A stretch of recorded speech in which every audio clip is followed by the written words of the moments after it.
Yeah, AI absolutely can do that. Because if I can Google directions and get them like that from this place to that place, AI can also tell me where a good place for a command post, a staging area, a media area, what place in town has the most entrances and exits, what place in town has is closest to a body of water, what place is closest to whatever, put the floodplain map over top of it because we're going to land a helicopter and the only place we could do it is grass, and I don't want it sinking into muddy grass where it would be the least likely, right?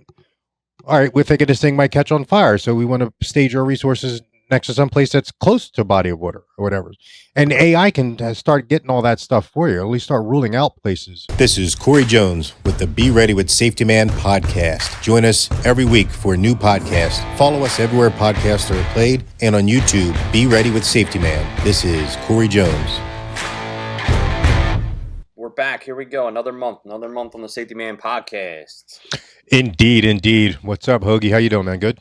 I'm good. Yeah. The world has changed a little bit. I feel it's a little different than when we last spoke. There's a lot of chaos in the world, in the Middle East, and even here in our home country. There, obviously the Trump assassination attempt happened. Yeah. And it's been a crazy 30, 45 days, I would say.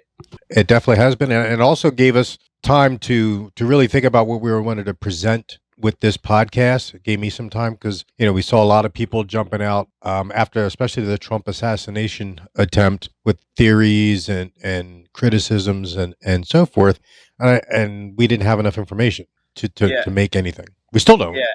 And so now that we kind of gotten some information, I think one of the things that we kind of talked about, discussing Hmm. from our point of view, and maybe explaining people how this works behind the scenes, because people see certain things on TV, but they don't understand, like, unless you're actually in the military or in police work, the term ICS, Incident Command System, was Hmm. what it stands for. We're going to kind of talk about that today, I thought, and just kind of discuss, basically maybe experiences you've been through, what it is and how it's applied behind the scenes, and basically, it's not any secret. It's not like any, No. national security secret, like, oh, what is this ICS? It can be used for many applications, and not even just like police world or military. I mean, even like business and stuff are using ICS for like corporate events and whatnot. Exactly. And you made a fantastic point when you said it's not a national security secret. It's actually quite opposite, right? I think the government would be happy knowing that you and I were putting together a podcast to school people on the best way to utilize the incident command system, ICS, whether, again, like you said, for law enforcement, for security, for safety, for active shooter, or for a corporate private event. I would venture to say that anybody who's helped somebody plan a surprise birthday party or a baby shower has used ICS, whether they know it or not, right? Yeah, so I figured I'd do a little history here. I did a little research here because I was like not sure myself. So I'm gonna dive in just so people know, from what I dug up, basically where ICS came from. So Hmm. I'm going to give a little history lesson here in a couple sentences for everyone at home. So it was apparently developed in the 1970s in response to massive wildfires in California. Basically, there was chaotic response to these fires. There was multiple agencies being involved, and you have all these different agencies responding at the time, and they didn't have a way of like structuring, like, well, who's in charge of this, who's doing communication, who's doing management coordination. And so from that chaos, it was brought to light. The group was called Fire Scope, which actually sounds a lot cooler than freaking ICS. They should have just stuck with the Fire Scope. Yeah, Firefighting Resources of California organized for potential emergencies. But Fire Scope just sounds badass, right? Like it does. fire. And cops would have liked it too because we have firearms. And Yep. if you didn't tell us that had to do with firefighters, we would have been all right. Exactly. So that's where it came from. And then basically from there, it's been developed over the years, and it's basically in place to teach people how to implement during a massive event. A massive event, an unexpected event, or a planned event, right? It can be unexpected, a surprise event, or it can be something you've been planning for 20 minutes, 20 hours, 20 days, 20 weeks, whatever it is. It could anything from the Super Bowl to its again a surprise party. They're all you're using different variations or different levels or a different amount of ICS incident command. And you said some of the things that caused the firefighters out in California responding to those wildfires to cause them to want to even come up with fire scope initially, right? Comms and chaotic response. Communication and then the response. Who's got what area of responsibility? Who's in charge of this? Who's in charge of that?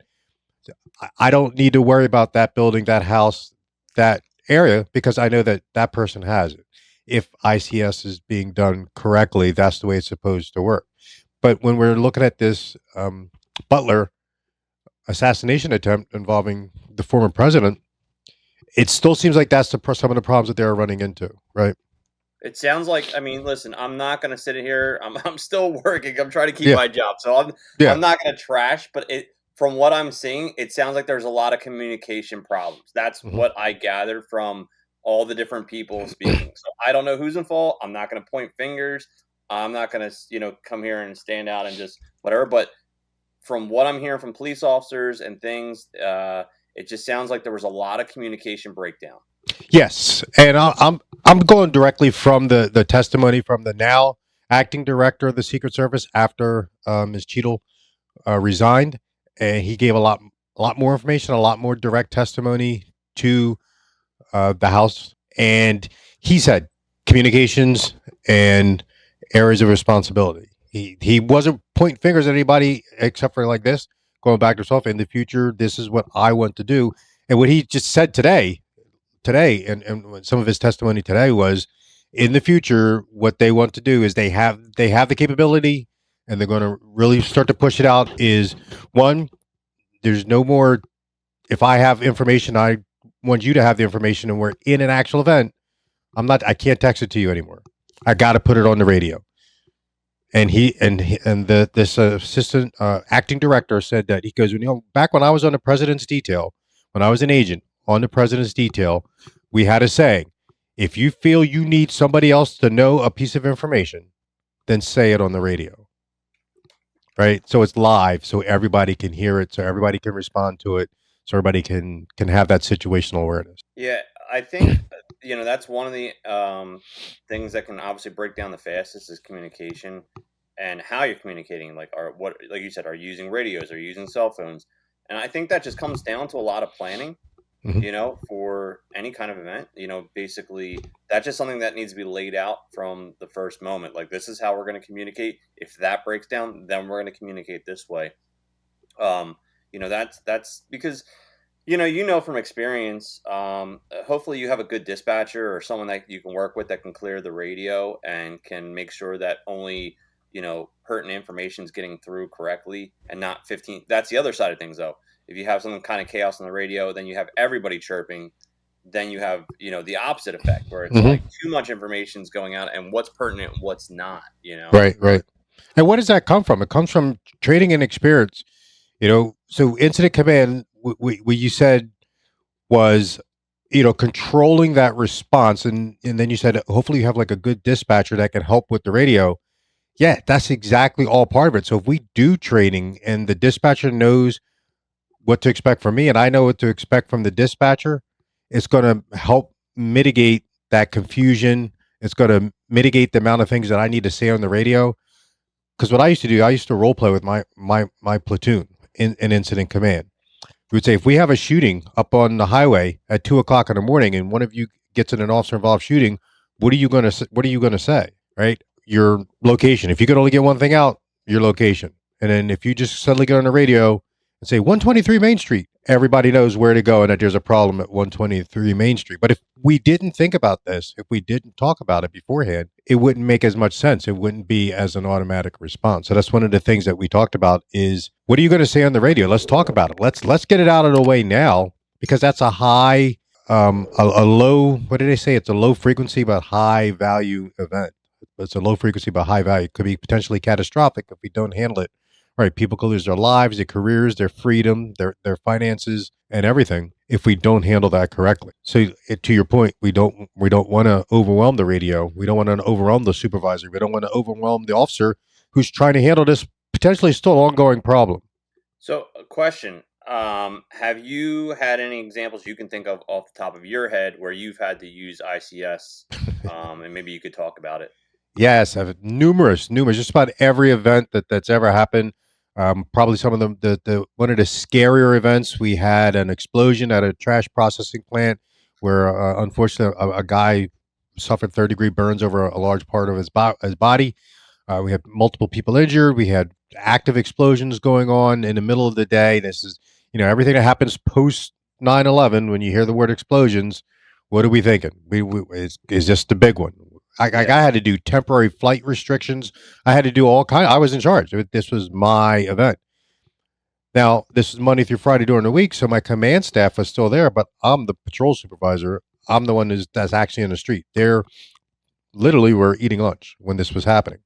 I said, okay, Corey's got it. Corey's good. He's actually an ICS instructor. That should be good. So they get on the radio. Where are you going to put the command post? 10 seconds into this event. 10 seconds. And I've already got the bosses on the radio asking me where I'm going to put the command post, right? So I don't even know what the event is yet. We just got explosions. So that's what this training, and that's what ICS, and that's what the point that I want everybody to get from when I'm saying this is you're in charge and you got your boss asking you where you're going to put all your toys. You better have an answer. You better have an answer, right? You Yeah, better know your town. yeah, I was just going to bring that up. Knowing your town, is something where obviously I'm not going to say where I work or what I do, but I know for our training, there are specific points where we've already basically said, like, if something happens here, this is where it's going to be. If something happens there, this is where it's going to be. Like, we already have a couple spots that we talk about every year. We bring up every year. So even though, like, the bottom guy or girl knows that, like, if they're in charge for a half hour until they get relieved, they know where they're going to be setting up shop, for that. So I Yeah. think that's a good point.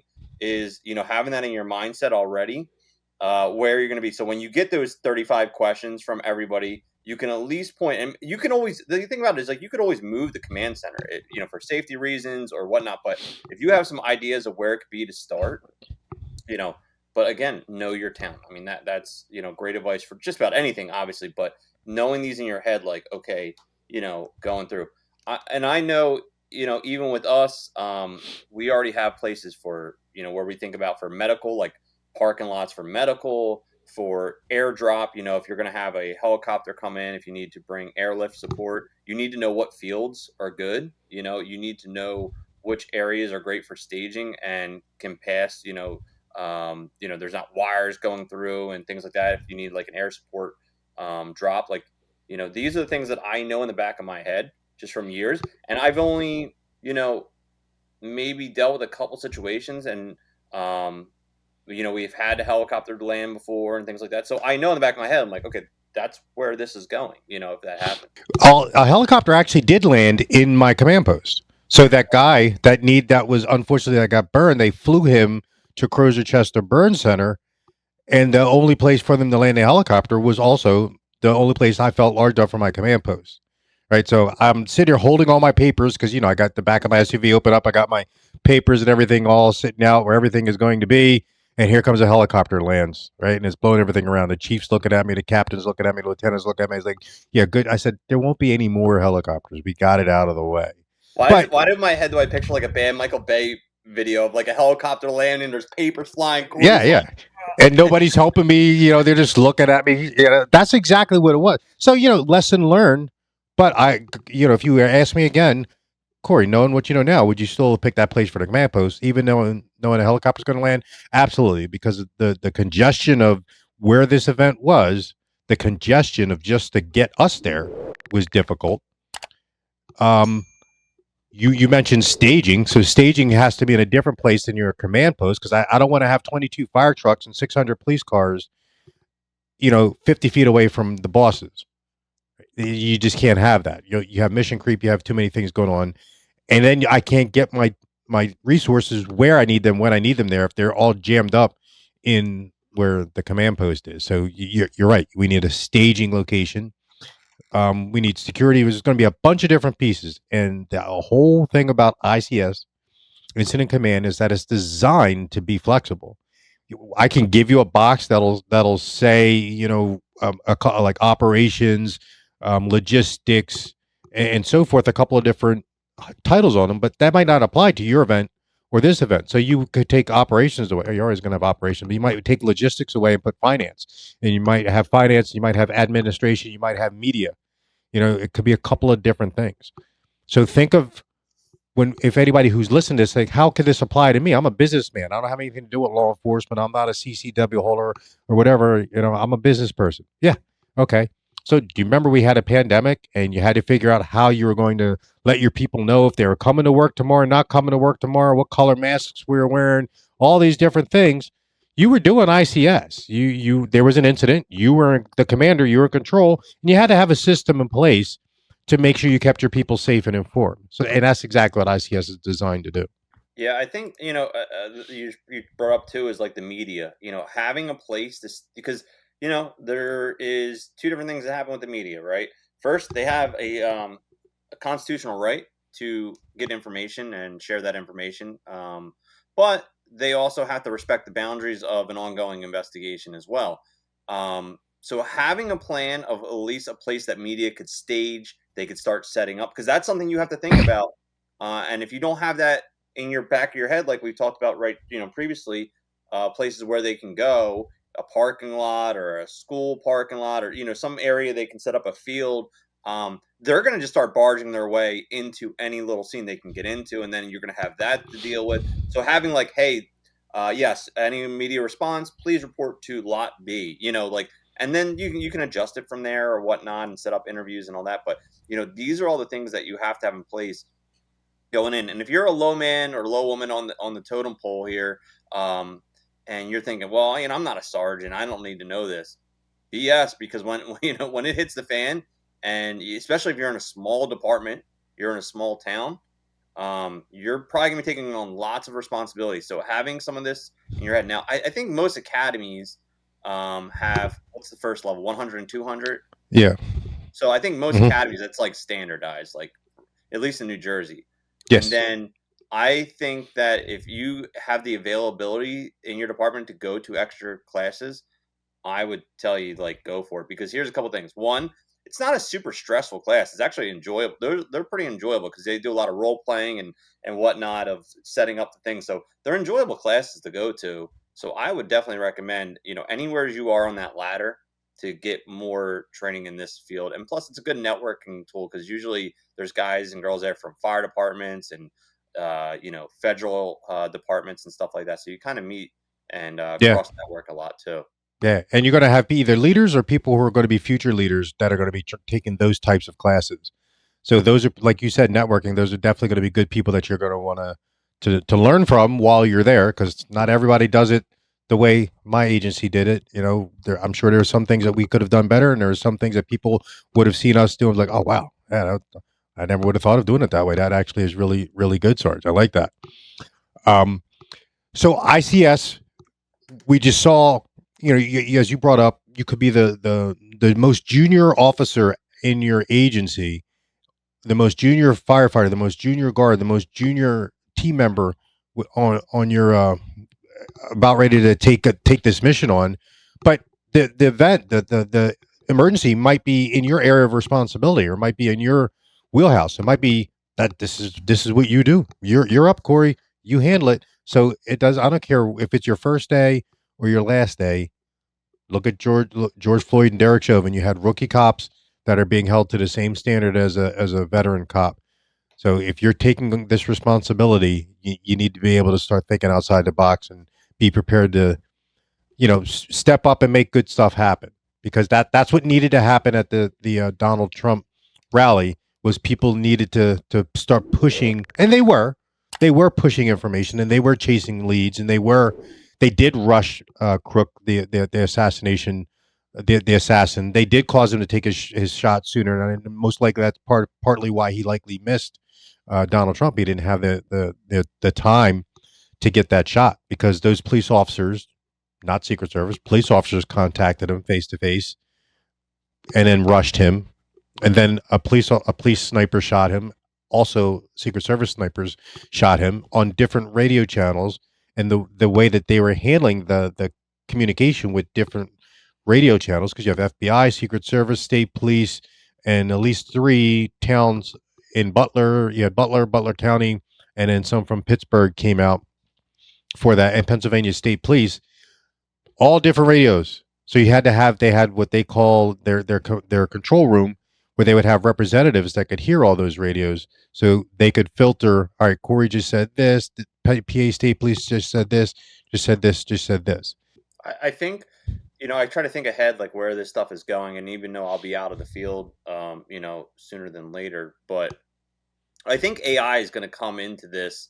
I'm already seeing stuff with a little bit with the departments and stuff. I think AI is going to play a big part in ICS, just being able to take down information and kind of spread it where it needs to go faster. Also for documentation purposes, being able to translate everything that's happening on the channels and Mhm. get the information basically put down on paper, or I should say paper online.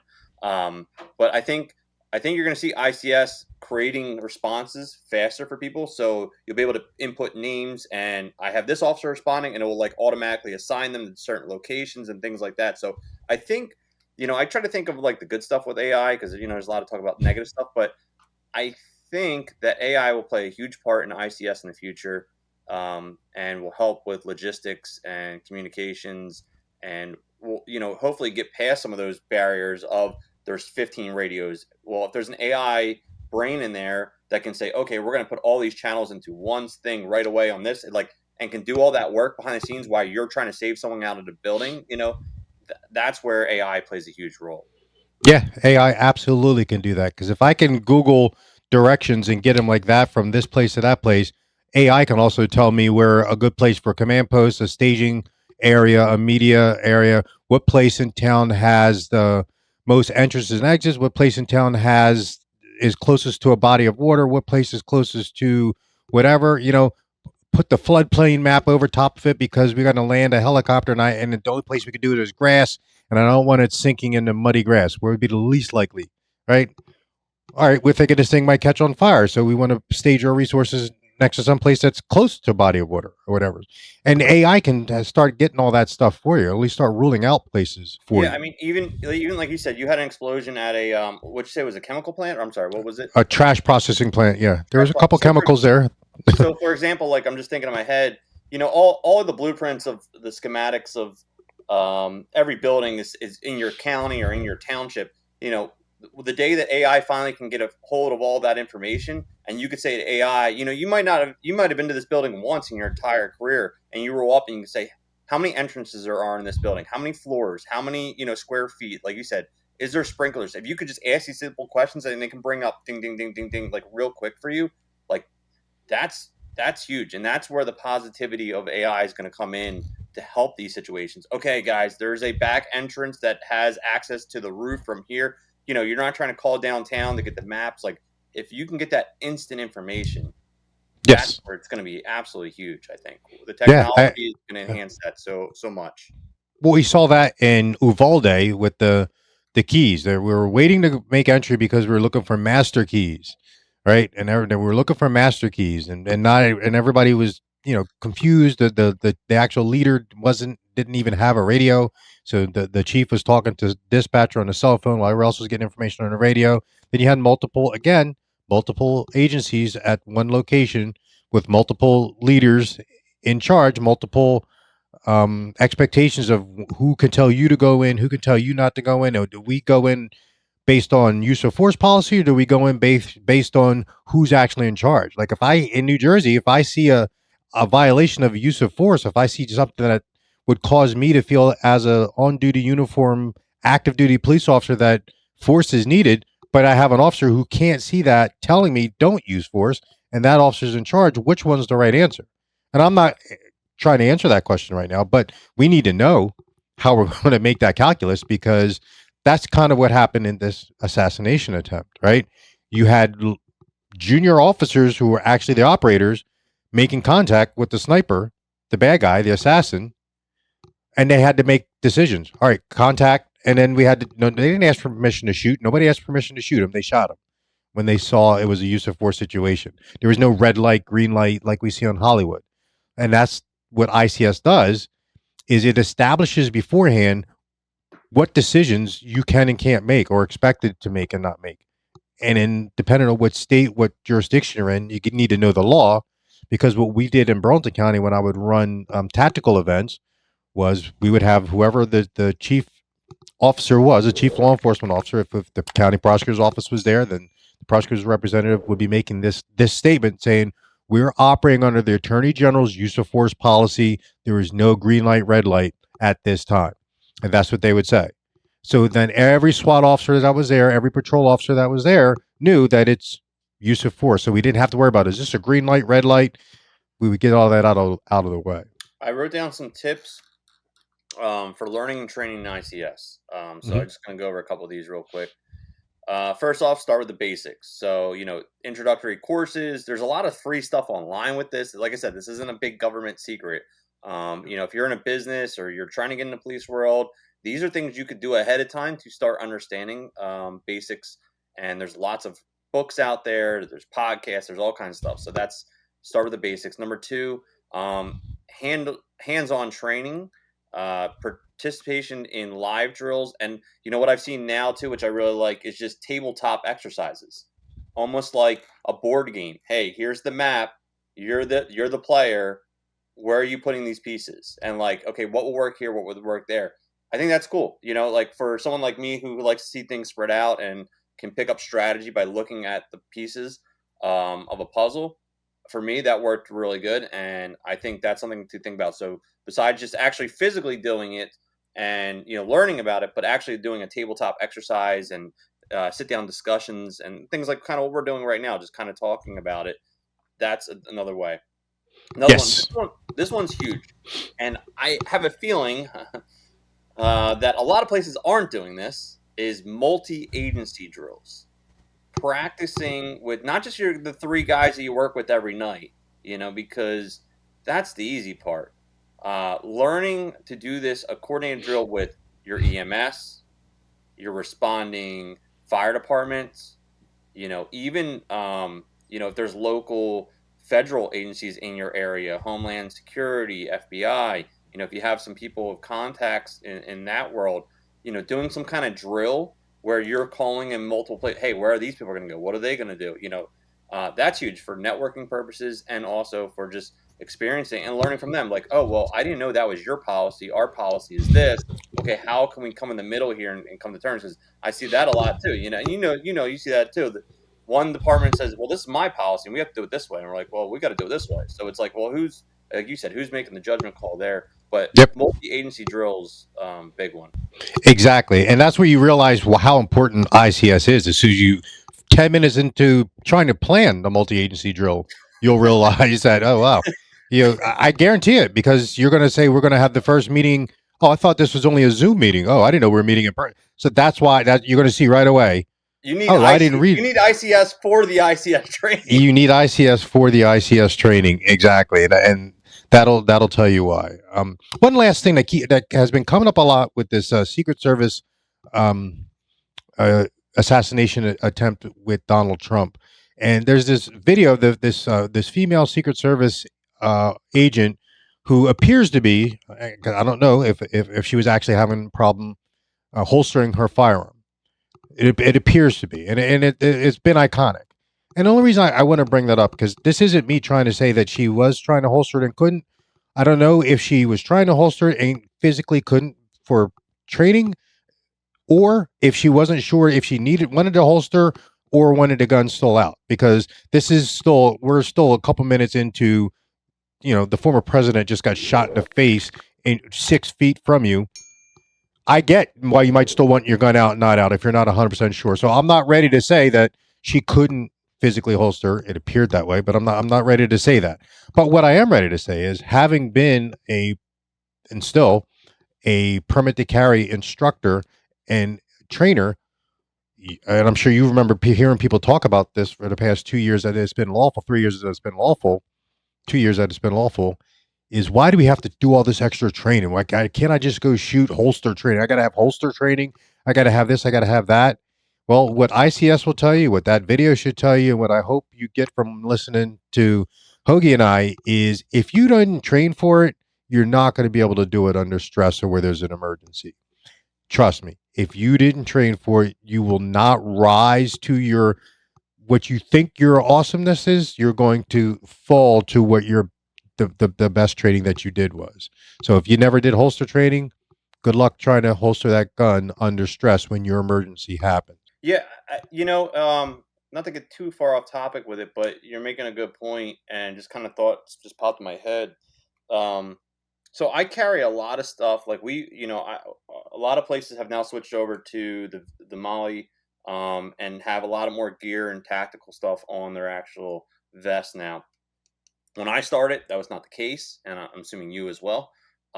So for the first 10 or 15 years, everything was on my belt, and I had moved something, and it wasn't anything major. I think it was like OC or something. I moved onto my vest, and at one point, something happened critically, and I went to grab it. I didn't even have to use it, but I was going to grab it because I thought I might have to use it. I think it was my OC, and I instinctively went for my belt. And then I went, oh shit, it's not there anymore. It's Mm-hmm. up here. And then I moved it back because I said, you know what? I've trained so much for these moments where my ammo is, where my handcuffs are. So I hold still a lot of stuff on my belt still, and I'm just going to keep it that way because that's where I've trained, that's where I'm comfortable, and you realize that your muscle memory is overrides in stressful situations. So if it's not where you think it is, that female that for that you brought up, she's not used to having that there, and today she used a different holster or a different setup than she's used to because it was a special event.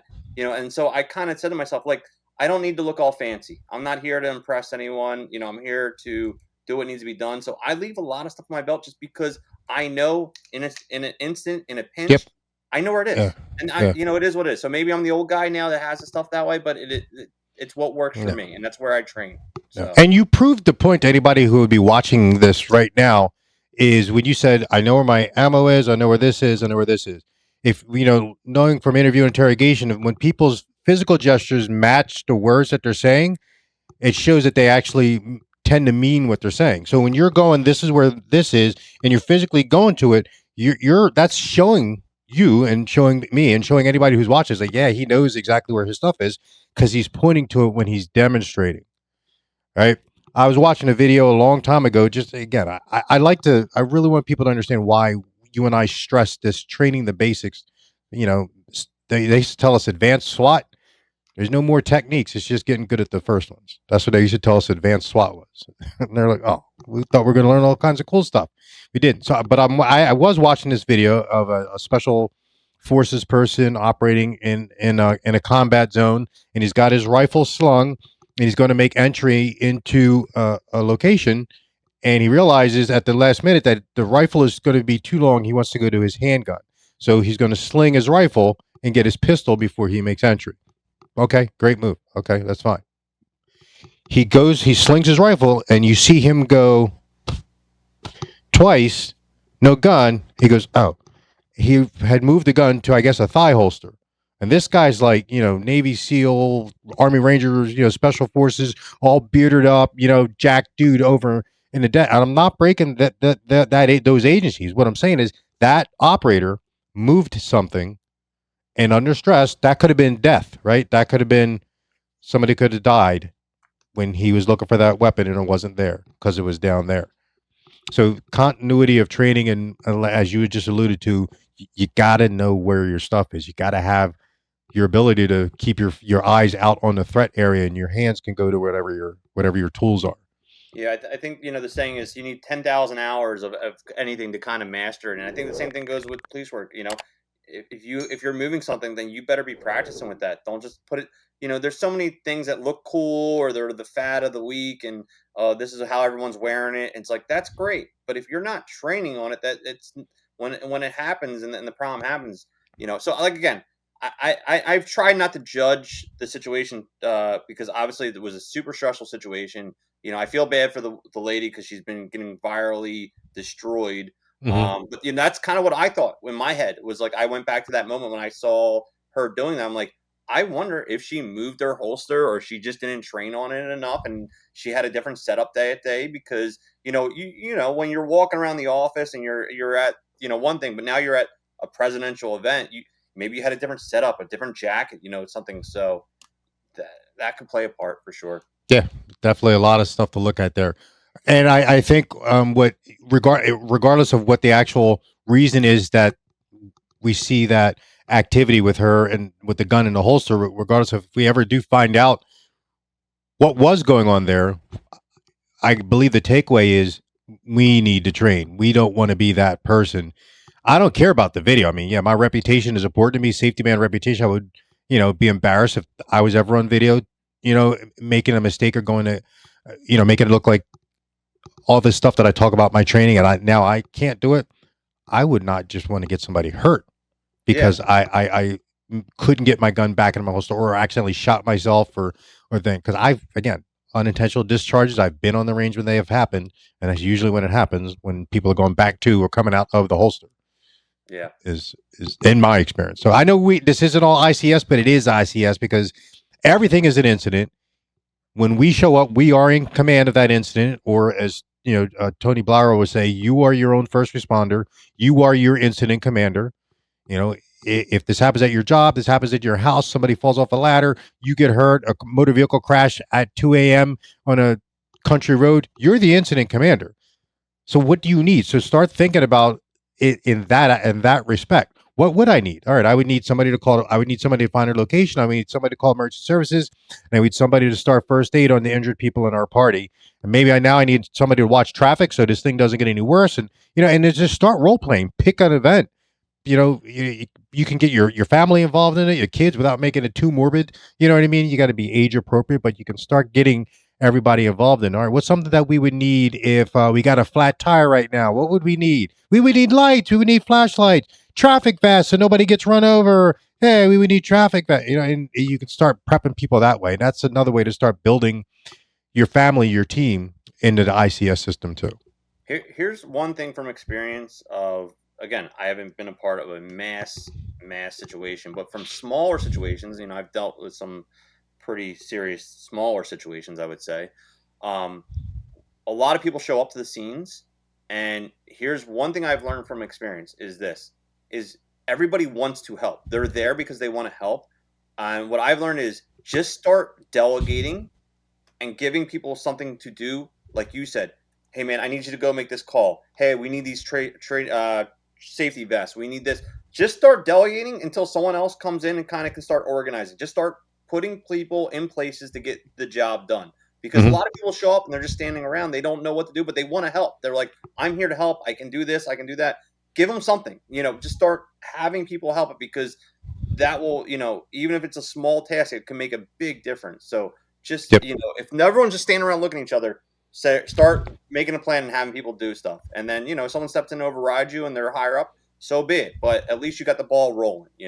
Yeah, yeah, and in my experience, to your point, I think if a leader, like the leader actually does show up and sees you taking charge, even if you got a couple of things wrong, the fact you're sitting there, all right, I need you three to go do containment, I need you three to go do traffic, I need you three to go start evacuations, I need you three to start doing rehab because it's 110 degrees out here, so go work on getting water and stuff like that. And he goes, oh, we're not going to do water.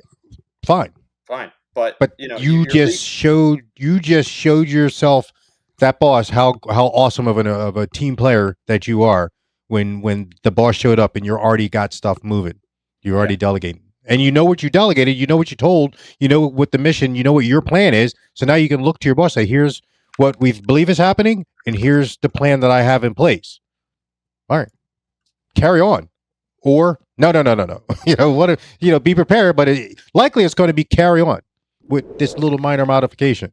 So So I go with want it. to end. I know you do ICS, but I also want to put out there if anyone. I want to end with if anyone's looking for training materials or they want to learn this. FEMA has. I did a little research. FEMA has a bunch of stuff for Mhm. free on their website, FEMA.gov.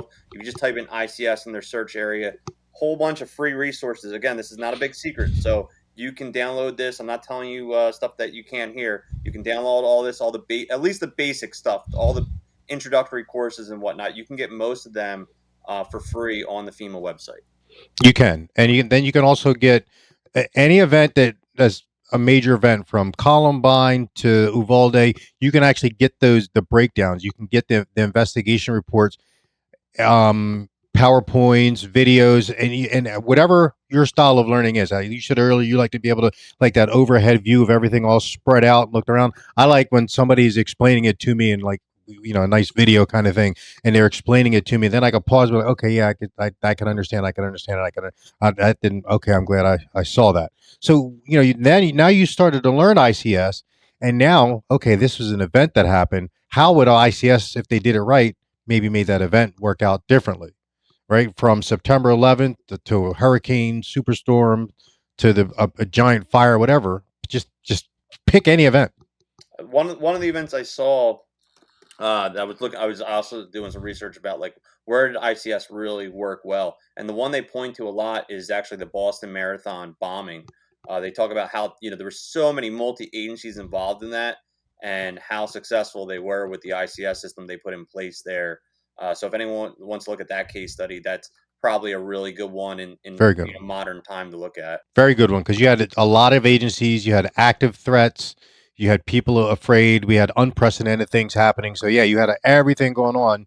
Plus, like you and I were saying earlier, at any point, the most junior rookie police officer working a midnight shift could have gotten a call, a suspicious person, and that could have been one of the Sarniev brothers who committed an act of terrorism on American soil, and he or she would have had to you can't just say, oh, I'm a rookie, I can't. Yeah, Mr. Terrorist, I can't get you. Yeah, you do. that's what you signed up for. It is. It is. So, Well, we got another one in the books. that's what we got. Where can they check you out, Core? At Safetyman CO everywhere. At Safetyman CO everywhere. Uh, get this ICS training. Go online. Get it. Do your tabletop exercises. And if you decided that you want some more, contact Safetyman. We'll come to your business. We'll make it fit your house of worship, your agency, your response team, whatever it is, will make ICS crisis management. Will get it to work for you. All right, man. Thanks, and I'll see you on the next one. You got it, man. Be safe, stay ready, and train now.